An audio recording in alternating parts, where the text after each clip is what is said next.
వాళ్ళు అది చెప్పాల్సినంత అవసరం ఉంది. సార్ పవన్ ఏకాకి అయ్యారా? మొన్న అసహనం బాబు వత్తాసునేడు కూటమిలో ఏమైనా విభేదాలు వస్తాయి? నేను మంత్రివర్గ సమావేశం జరిగింది, అట్లాంటివి మనం చాలాసార్లు చర్చిస్తుంటాం. కాబట్టి మంత్రివర్గంలో ఓరర్స్ పెట్టి కంపెనీలు వాటికి భూములు కేటాయింపులు ఇదంతా దాన్ని మనం అలా పెడదాం. కానీ అక్కడ చంద్రబాబు నాయుడు గారు ముఖ్యమంత్రి మాట్లాడుతూ పవన్ మీద వైసీపీ వాళ్ళు దాడి చేస్తే మీరు అండగా నిలబడాల్సి ఉంటుంది, మీరు సమర్థించాల్సి ఉంటుంది, ఎందుకు మీరు మౌనం వహిస్తున్నారు, ఉదాసీనంగా ఉన్నారని ముఖ్యమంత్రి కోపం ఆగ్రహం వ్యక్తం చేశారు అని చాలా ముఖ్యమైన అనుకూలమైన పత్రికల్లోనూ మీడియాలోనూ వార్తలు. అసలు ఈ పరిస్థితి ఎందుకు వచ్చింది? కొద్ది రోజులు మనం వెనక్కి వెళ్తే కనుక కాకినాడలో మాట మంత్రిలో పవన్ కళ్యాణ్ స్వయంగా ఎంతసేపు నేనే మాట్లాడడామా, మీరందరూ మీకేం పట్టదా, మీరు ఏం చేస్తున్నారు, అది ఇదని తీవ్రంగా ఆయన సవాల్ చేశారు. ఒక విధంగా విపరీతమైన అసహనానికి ఉక్రోషానికి కూడా గురయ్యారు. అంటే పవన్ కళ్యాణ్ తనను తాను సమర్థించట్లేదని తన పార్టీ వాళ్ళను అధికార కార్యక్రమంలో మందలిస్తున్నారు. ఒక విధంగా చెప్పాలంటే పవన్ కళ్యాణ్ ఉప ముఖ్యమంత్రి జనసేన అధ్యక్షుడు అనుకుంటే ముఖ్యమంత్రి తెలుగుదేశం అధినేతగా ఉన్న చంద్రబాబు నాయుడు గారు మంత్రివర్గ సమావేశంలో మంత్రులను మందలిస్తూ ఉన్నారు. పవన్ మీద దాడి జరుగుతుంటే మీరు మాట్లాడరా అని. ఇక్కడ ఉన్న ఒక చిన్న విచిత్రమైన రాజకీయం కూడా మనం చూడాలి. చంద్రబాబు నాయుడు మాట్లాడక ముందే పవన్ కళ్యాణ్ రంగంలోకి దిగి కాకినాడలో ఏ ఒక్క నాయకుడి కంటే ఎక్కువగా ఈ విషయంలో ఆగ్రహంతో స్పందించారు. నేరస్తులను చెయ్యరా అది ఇదని ఆయన అన్నారు అని అందరం చూసాం, మనం కూడా చర్చించాం. అంటే పవన్ కళ్యాణ్ దీన్ని భుజాన్ని వేసుకొని అక్కడికి వెళ్ళాడు. ఆయన కోప్పడిన తర్వాత ఆయన కాస్త చురుకు వేడి సెగ తగిలింది. జనసేన నాయకులు వరుసగా బొలిశెట్టి శ్రీనివాసు, కందుల దుర్గేష్, ఇంకా పంతం నానాజీ ఇంకా అందరూ వరుస పెట్టి ఒకరి తర్వాత ఒకరు ఓ పెద్ద జాబితా. ఇందులో మళ్ళీ కాస్త శృతి మించిన వాళ్ళు ఉన్నారు. ఏదైతేమి పవన్ చెప్పాడని వాళ్ళందరూ అన్నారు. ఇప్పుడు చంద్రబాబు నాయుడు చెప్తున్నారు.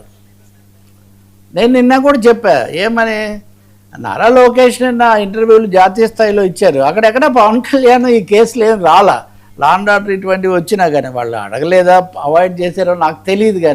కానీ తెలుగుదేశం వాళ్ళ విషయం మాట్లాడలేదు అని చంద్రబాబు నాయుడు మంత్రులను మందలించే పరిస్థితి ఎందుకు వచ్చింది? ఖచ్చితంగా పవన్ ఒక విధంగా ఒంటరిపాటు అయ్యారు, ఒక విధంగా ఏకాకి అయ్యారు. ఒకవైపునేమో కాపు రాజకీయాలు ప్రతి వ్యూహాల్లో నేను వాళ్ళ కోసమే పెట్టానని ఆయన అంటే, ఆయన ఒక కులానికే పరిమితం చేయకండి అని మంత్రి దుర్గేష్ అంటే అక్కడ ఒక విధమైన ఒంటరిపాటు. ఇక్కడ మంత్రివర్గంలో చూస్తే ఇదొకటి. ఎందుకు వచ్చింది ఈ పరిస్థితి? నిజంగా ఎవరు అంటే సొంత పార్టీ వాళ్ళే ఓన్ చేసుకోలేదని ఆయన చెప్తుంటే సొంత మంత్రులే ఓన్ చేసుకోవట్లేదు. ఆయనేమో హోంమంత్రిని ఓన్ చేసుకోవట్లేదు. హోంశాఖ మంత్రిగా నేను ఉండే పరిస్థితి ఇలా ఉండేది కాదని ఆయన నేను ముఖ్యమంత్రికి చెప్పకుండానే చేస్తాను, వేదిక మీదే చెప్తాను అన్నారు. అంటే మీరు చూడండి, నేను ఇవేమీ ఇందులో ఒక్కటి కూడా కల్పితం కాదు. ఇవన్నీ బహిరంగంగా ప్రత్యక్ష ప్రసారాల్లో లేకపోతే అధికారిక కథనాల్లో కనిపిస్తున్నవే. ఎక్కడ వస్తుంది కూటమిలో ఈ తేడా? ఈ గ్యాప్ ఎక్కడ? ఈ గ్యాప్ తేడాలేంటి? రెండవది పవన్ కళ్యాణ్ వ్యవహరిస్తున్న తీరు, మాట్లాడుతున్న తీరుతో తెలుగుదేశం నాయకులు ఏకీభవించలేకపోతున్నారా? ఆ స్థాయిలో అలా మాట్లాడితే సరికాదని వాళ్ళు అనుకుంటున్నారా? వాళ్ళు మాట్లాడని ఇంకోటి కూడా చూస్తాం మనం మంత్రివర్గ సమావేశంలో. అమరావతిలో చాలా హోటళ్లకు భూములు ఇవ్వాలి, పన్ను రాయితీలు ఇవ్వాలని ముఖ్యమంత్రి అన్నప్పుడు జనసేన మంత్రి నాదెండ్ల మనోహర్, ఇది వేరే రకాల కారణాల వల్ల వింటుంటాం, ఆయన ఏమంటే మనం వేరే విధమైన ఇది ఇస్తే చాలా మంచిది, కానీ ఇలా పన్నులు మినహాయించడం అయితే అంత మంచిదా కాదా అని ఆయన ఒక సూచన కూడా చేశారు. మనం ఏమీ ఇవ్వకపోతే ఎవరు వచ్చి హోటళ్ళు ఇక్కడ పెడతారు, ఇక్కడ అభివృద్ధి ఎలా జరుగుతుందని చంద్రబాబు గారు కొంచెం దాని మీద క్లాస్ స్పీకరు. ఇట్లాంటి వార్తలు మనం చూస్తున్నాం. If you go back a little, Lulu మాల్కి ఇవ్వాలన్నప్పుడు పవన్ కళ్యాణ్ ఇదే విధంగా కొంత అభ్యంతరం పెట్టడం అప్పుడు జరిగేది, కానీ అది కొనసాగింది. ఇప్పుడు విశాఖపట్నంలో కూడా వరుసగా భూములే నిన్న అయితే ఒక జాబితా పై నుంచి కింది వరకు దండకంలాగా.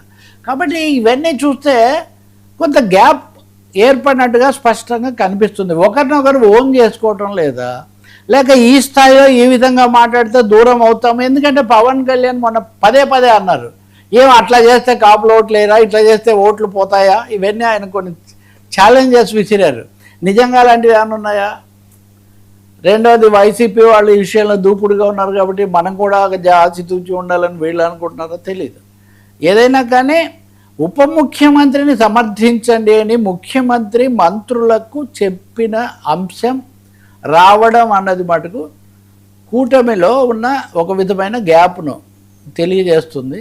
దీనికి రాజకీయ కారణాలు ఏంటి, సామాజిక కారణాలు ఏంటి అన్నది మటుకు చేసుకోవాలి. ఎందుకంటే మంత్రివర్గ సమిష్టి బాధ్యత అన్నది పవన్ మాట్లాడినప్పుడు ఒక విధంగా దెబ్బతింటే ఇక్కడ ఇంకో విధంగా కనిపిస్తుంది. ఒకరినొకరు సమర్థించుకుంటారో విమర్శించుకుంటారో మీ ఇష్టం, కానీ ప్రజల పట్ల విషయాల్లో మటుకు ఒక సమిష్టిగా విధానపరంగా వెళ్ళాల్సి ఉంటుంది. సార్